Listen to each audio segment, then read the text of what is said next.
کو اپڈیٹ کرتے چلیں ایک بار پھر کہ چینل 5 نیوز کے بیورو چیف کامران زہری پر ایف آئی آر کے اندراج کا معاملہ ہے، جس کے خلاف کراچی پریس کلب کے باہر صحافتی تنظیموں کی جانب سے احتجاجی مظاہرے کیے گئے ہیں۔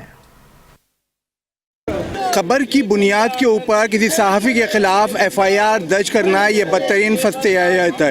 کہ اس کی کسی طور پر بھی حمایت نہیں کی جا سکتی۔ ملک میں ادارے موجود ہیں جہاں پر اگر کسی خبر کی بنیاد کے اوپر کسی ادارے کو، کسی شخصیت کو کوئی اعتراض ہے تو اسے ان اداروں کے ساتھ رجوع کرنا چاہیے، نہ کہ ایف آئی آر درج کر لی جائے۔ یہ یقینی طور پر آزادی صحافت کے خلاف ایک بہت بڑا اقدام ہم اسے سمجھتے ہیں، آزادی صحافت میں سے حملہ سمجھتے ہیں کہ خبر کی بنیاد کے اوپر کسی صحافی کے خلاف ایف آئی آر درج کی جائے۔ تو میرا مطالبہ یہ ہے کہ کامران صاحب کے اوپر سے فوری طور پر ایف آئی آر ختم کی جائے، اور جو اگر کسی ادارے کو شکایت ہے تو جو باقاعدہ فورم ہے ان سے رجوع کیا جائے، لیکن ہم کسی طور اس بات کی حمایت نہیں کر سکتے کہ خبر کی بنیاد کے اوپر کسی صحافی کے خلاف جو ہے مقدمہ درج کیا جائے۔ ادارے اپنی کارکردگی بہتر بنائیں، اور یہ عوام کا حق ہے کہ اگر کہیں پر کوئی سرکاری ادارہ یا کوئی اور ادارہ عوام کے حق کے خلاف کام کر رہا ہے، عوام کو جو سہولیات فراہم کی جانی ہیں ان کے خلاف کام کر رہا ہے، تو ذرائع ابلاغ اس کو رپورٹ کریں گے، لیکن اس رپورٹ کی بنیاد پر ایف آئی آر درج کرنا یہ کسی طور پہ منظور نہیں ہے۔ کامران زہری کے خلاف جو ایف آئی آر کاٹی گئی ہے وہ سراسر غلط ہے، اور جس طرح کامران زہری صاحب کی رپورٹنگ کے بارے میں معلوم ہے ہم لوگوں کو کہ آج سے نہیں، ہر جو صفائی کے معاملے میں کوئی کرپشن ہے اس کے لیے دیتے رہتے ہیں، بیانات دیتے رہتے ہیں، اور اس کے اوپر آزادی صحافت کے خلاف جو ہے نا یہ جو ایف آئی آر کاٹی گئی وہ سراسر غلط ہے۔ اس کی پر زور مذمت کرتے ہیں ہم صحافی حضرات، اور فوراً جو ہے نا مرتضیٰ وہاب صاحب اور گورنمنٹ سندھ جو ہے نا فوراً ایف آئی آر اس کو واپس لی جائے، نہیں تو اس کے خلاف مزید احتجاج کو ہم پورے پاکستان میں پھیلا دیں گے۔ میں جناب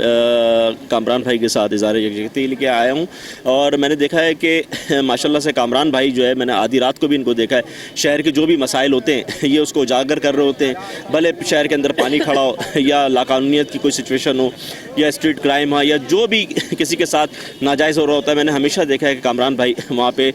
جو ہے وہ موجود ہوتے ہیں، اور یہ سمجھتے ہیں کہ شاید یہ جو ایف آئی آر کٹوا دیں گے تو شاید کامران بھائی جو ہے وہ سچ بولنے سے شاید میرے خیال سے شاید رک جائیں گے یا ان کو روک پائیں گے۔ میں سمجھتا ہوں ایسا ممکن نہیں ہے، یہ اس کے باوجود بھی جو ہے یہ آپ کے جتنا بھی جو آپ کی حقیقت ہے، جو سچائی ہے وہ دکھائیں گے، چونکہ میڈیا جو ہوتا ہے آپ کو پتہ ہے وہ عوام کی نمائندگی کرتا ہے۔ ایک عام شہری جو ہے وہ تو نہیں جا پاتا اپنی شکایت لے کے کہیں، لیکن میڈیا جو ہے وہ ایسا ایک پلیٹ فارم ہے جس کو جو ہے پوری دنیا کے اندر سارے لوگ جو ہے وہ گھر گھر جو ہے وہ پہنچتا ہے، تو اس چیز کو اجاگر کرنے کی جو سزا جو ہے وہ کامران بھائی کی دی جا رہی ہے، اور اس کو ہم سختی سے مذمت کرتے ہیں۔ پاکستان تحریک انصاف اس کی سختی سے مذمت کرتی ہے۔ دیکھیں جی، یہ لوگ کہتے ہیں کہ ہماری جمہوری پارٹی ہے، سندھ کی جمہوری پارٹی ہے، تو جمہوریت کہاں چلی گئی؟ یہ تو ڈکٹیٹرشپ ہوئی۔ اگر کوئی صحافی یا کوئی پولیٹیشین اپوزیشن کوئی چیز دکھاتا ہے تو آپ برا کیوں مان رہے ہیں؟ اس کو اچھا کر دیں۔ دکھانے کا مطلب کیا ہے کہ اس کو آپ اچھا کر دیں، آپ تو اس کو اپریشیٹ کریں کہ وہ آپ کو دکھا رہا ہے، آپ کا کام آسان کر رہا ہے، لیکن آپ جو ہے اس کے خلاف آپ ایف آئی آر درج کر رہے ہیں تو یہ ظلم ہے اور زیادتی ہے۔ اگر آپ سوچ رہے ہوں گے کہ ایف آئی آر درج کرنے سے یہ معاملات حل ہوں گے تو معاملات بگڑیں گے، ابھی تو یہ چھوٹی چھوٹی چیزیں دکھائی ہیں، پھر بڑی چیزوں کی طرف بھی آئیں گے۔ جیسے شاعرہ بھٹو ہے، سننے میں آ رہا ہے کہ یہ میری بھی ایف آئی آر درج کریں، میری ایک نہیں، دو نہیں، 3 ایف آئی آر درج کریں، اور میں گرفتاری بھی خود دوں گا۔ آپ کی یہ سوچ ہے کہ ہم بھاگ جائیں گے، ہم بھاگیں گے نہیں، انشاءاللہ تعالیٰ ان کے سامنے ڈٹ کر کھڑے ہوں گے۔ دیکھیں، ہر حکمران کا یہ المیہ ہوتا ہے کہ اس کو سچ کبھی بھی برداشت نہیں ہوتا۔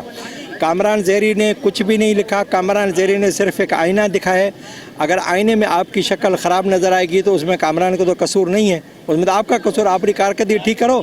ہم آپ سے وعدہ کرتے ہیں کہ کامران سمیت ہم سارے آپ کی تعریف لکھیں گے، لیکن جب شہر ڈوبے گا، شہر تالاب بنے گا اور آپ کہو گے کہ ہمارے لیے اچھا لکھو،